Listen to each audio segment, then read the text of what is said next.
And our agents are always there. If it has to do with money, you can pretty much guarantee our agents are probably somewhere on that investigation. Hi there, it's WAMC News Director Ian Pickus. And on this episode of the WAMC News Podcast, how the IRS cracks down on criminal wrongdoing in the Northeast. An organization responsible for identifying $5.7 billion worth of tax fraud in 2022 is one of the lesser-known federal law enforcement agencies.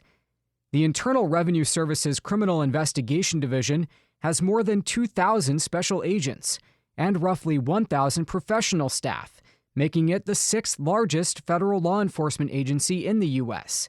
It's the only one authorized to investigate federal criminal tax violations.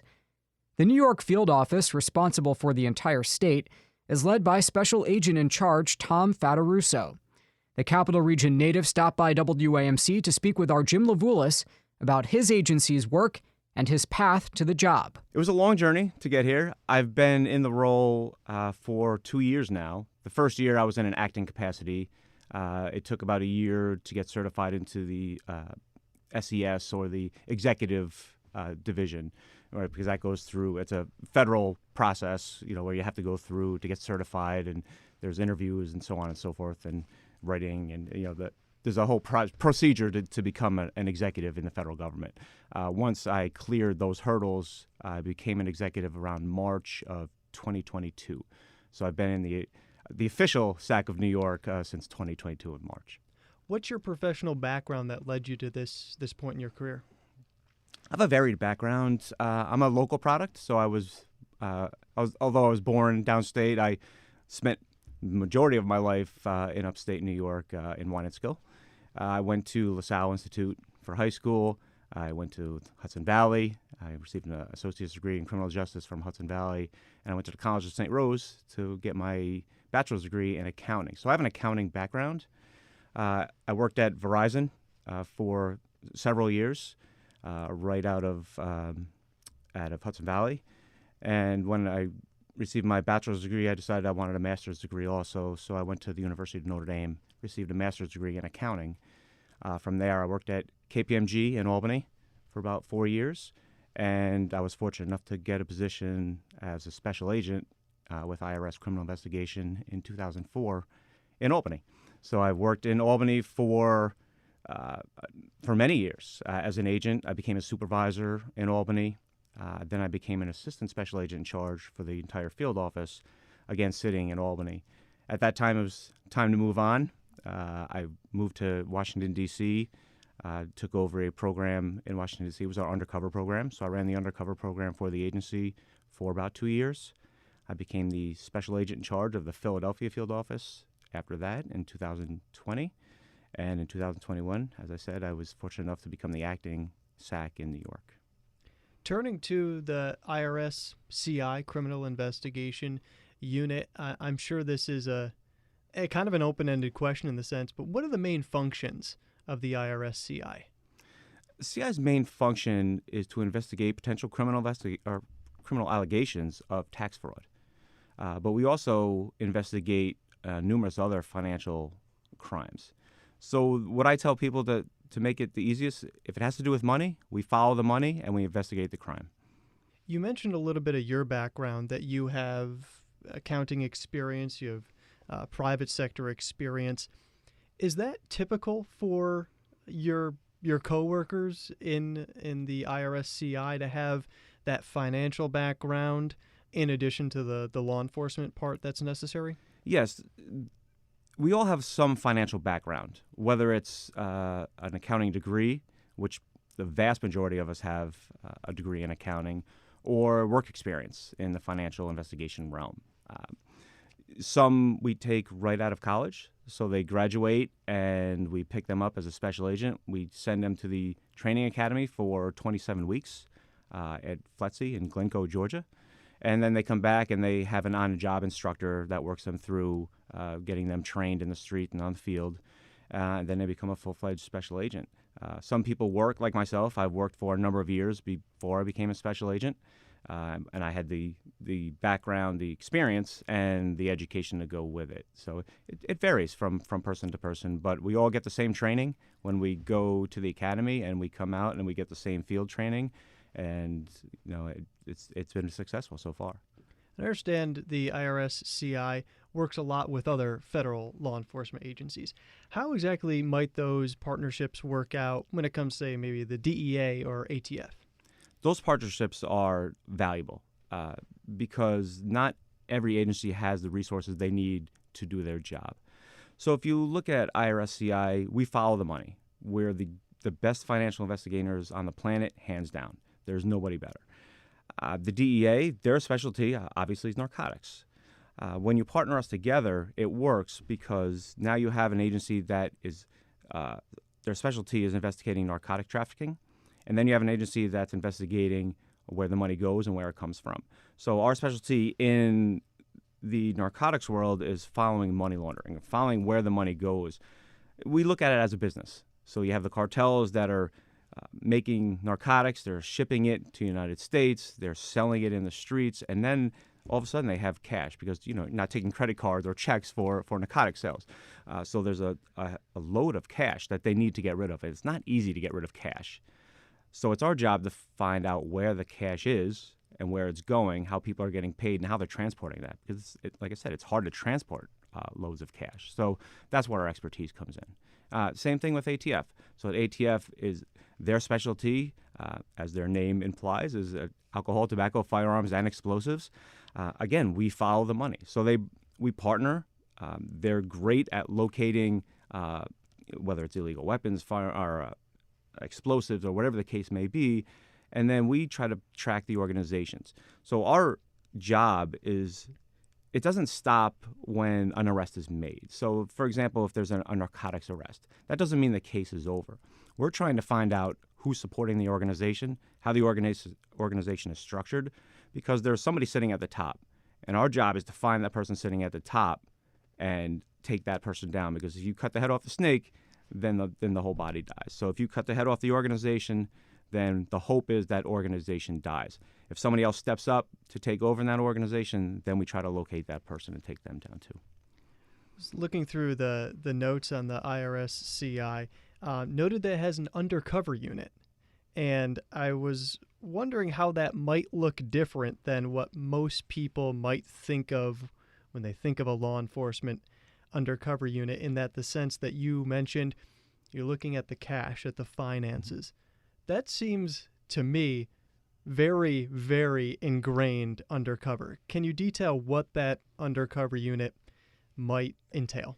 I can. Without giving up too much of our secret, I'd be happy to talk about it because I ran the program for 2 years out of headquarters, so I'm very familiar with it. I was an undercover agent myself, so I worked in an undercover capacity for a few years as an agent, and it's a very interesting job. That's probably one of the jobs in federal law enforcement that's similar to what you may see on TV or the movies, right? It's not exact, right? There has to be a story to tell, and it has to be interesting, but it's probably one of the closest things there is to what you see. So as far as IRS criminal investigation undercover agents go, our specialty, again, is finance and money. So that's what we pose as. We pose as financiers. We pose as money people. We pose as those who can take your cash and help you make it look legitimate, to wash it, and hence money laundering. So we help people to clean their cash. That helps us find out where the money's coming from, where it's going to, and then we can lay out the organization. And then when it's time to go to the U.S. Attorney's Office and the Department of Justice to receive indictments, we have a case put together. It's a solid case. We can get indictments and make arrests. You mentioned a lot of this activity that your agency is involved in looking into and investigating involves cash, but our world has been shifting to more finance that is based in the digital world, connected to the internet, and then the addition of cryptocurrency. I wonder if those developments have made it harder or easier when it comes to your investigations, in terms of, is there more of a record to follow? Thinking back, decades, if you didn't have the cash or maybe the paper records, maybe you were out of luck. But now the digital traces that might exist, how has that impacted the work that your agency does? Digital currency has been interesting, but the way we look at it in IRS criminal investigation, it's another way to move money. And since we're already experts in financial investigations and the movement of money, it's a learning curve for us, but it hasn't been as big of a learning curve as you may think, because all it is following the money. And as you mentioned, there's the blockchain, right? You can see where transactions occur, although they could be complicated, and people could split up, for example, a Bitcoin. They could break it up in several different ways and send it to different wallets and send it to different places. But we can track that. And we have people that are experts in that field. So it's just a different means for us to follow the money. It's nothing different than when we were following cash in our early days. We're a 100-year-old agency. We started in 1919. We started tracking money then, whether we were tracking cash, then maybe we were tracking checks or wire transfers at some point. Now it's cryptocurrency. It's just another method for people to move money. We learn how to do it. We become experts in it. And I wouldn't say it's easier or harder. It's just different. So this type of thing is incorporated in the updated training, ongoing training that current and future agents would receive. Absolutely. It's not only updating the training, it's changed our recruiting. So as we're out in the colleges and at different conferences trying to recruit people to come and work for us, we ask about crypto or cyber. Do you have that experience? Can you help us, maybe stand up our own cyber unit, which we did in the New York field office within the last year. I have seven or eight agents with a supervisor, and that's all they do are crypto and cyber-related crimes. So that's what they investigate all day long, and that's who we recruit. And if someone comes to us and we interview them and they have a great background in cyber or crypto, then we'll put them into that crypto unit. The IRS overall was a part of this recent debt ceiling deal in Washington.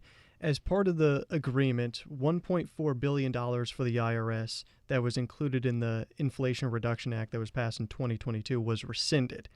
Additionally, the debt deal removed $20 billion from the IRS over the next 2 years to divert those funds. There were plans to spend that money from the Inflation Reduction Act to improve operations, invest in new technology, hire more customer service reps, and expand the agency's ability to audit the high wealth taxpayers. Now those spending cuts have been nixed. What impact might that have? Speaking from my position, I would say that we are just doing business as usual. We get our funding stream that's sent to CI. CI is a very small part of the IRS as a whole. We're only about 3% of the entire IRS organization. So we get our funding stream from Maine IRS. Whatever that funding stream may be, we work around that. We're still hiring right now. As a matter of fact, we're hiring agents as we speak, and that's to backfill the agents that have retired over the last several years.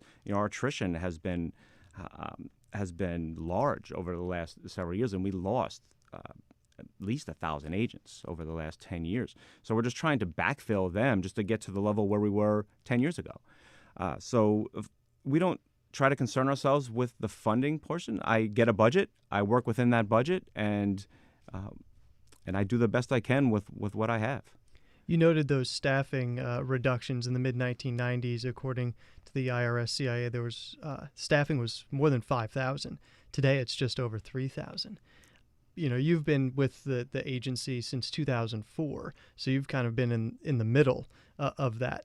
What sort of impacts has that had on the amount of investigations, the amount of work the agency is able to do? It does have an impact. So right now, as you mentioned, we're about 3,000 total in the agency, but that's about 2,000 special agents. So those are sworn law enforcement officers. Out of that, you have to take the managers out of that who don't conduct investigations. So we're about 1,800, 1,900 working investigators out in the field. So of course it's going to have an impact because an investigator can only work so many cases. You can't overload a special agent with cases that are complex. Our cases could take 18 months to 2 years to complete.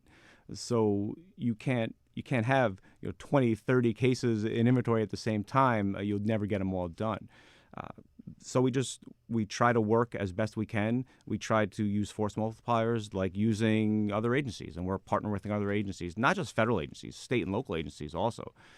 We work with we have task force officers that we bring on from state and local agencies, police officers that come and sit with us. We deputize them, and they work financial investigations alongside us.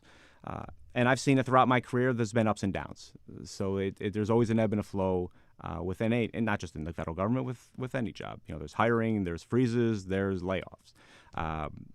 We just work through it the best we can and do the best job we can. The taxpayer pay our salary, and we want to give them the best return on their investment that we can. I mentioned the debt ceiling debate, and the IRS was a part of that. Part of that funding debate for the IRS included members of the IRS, investigators, becoming the target of, I think it's fair to say, political attacks. Has there been any reaction within the agency to hearing that out in the public? The only thing that we really want to let the public know is there's no push to hire 87,000 armed agents. It couldn't happen. It's impossible. There's only 80 to 100,000 people that work at the IRS to begin with. As I mentioned earlier, there's only a few thousand people that are sworn law enforcement officers that are authorized to carry weapons. Our agency has never swelled beyond 4,000 or 5,000 employees in total, if I'm not mistaken. So the push, we don't have the capacity for that many. So the people that are being hired that will be issued a weapon and a badge are those that are what we call 1811s, which is the federal code for a law enforcement officer. So an FBI agent is an 1811. DEA special agent is an 1811. IRS special agent 1811. So we can only hire so many to begin with. And again, they are sworn law enforcement officers who are highly trained. They spend, like as I said, they spend 27 weeks learning how to be not just a law enforcement officer, but how to conduct financial investigations. So that's where we're trying to get the message out that, we're just looking to backfill our ranks, to get people on the payroll and an investigative role that can go out and look for people that are committing egregious financial crimes, whether it be a tax crime or a money laundering crime or maybe a Bank Secrecy Act crime, which we have authority over. But we are the only federal agency that are authorized to investigate tax crimes. There's no other agency out there that can do it. So if we shrink, then the amount of people that may want to take a chance and willfully cheat on their taxes increases because there's no enforcement. I think it's fair to say that IRS criminal investigation, one of the lesser known of the federal law enforcement agencies. In your mind, is that good or bad, or both? We've flown under the radar, I think, for quite some time, and I think we realize that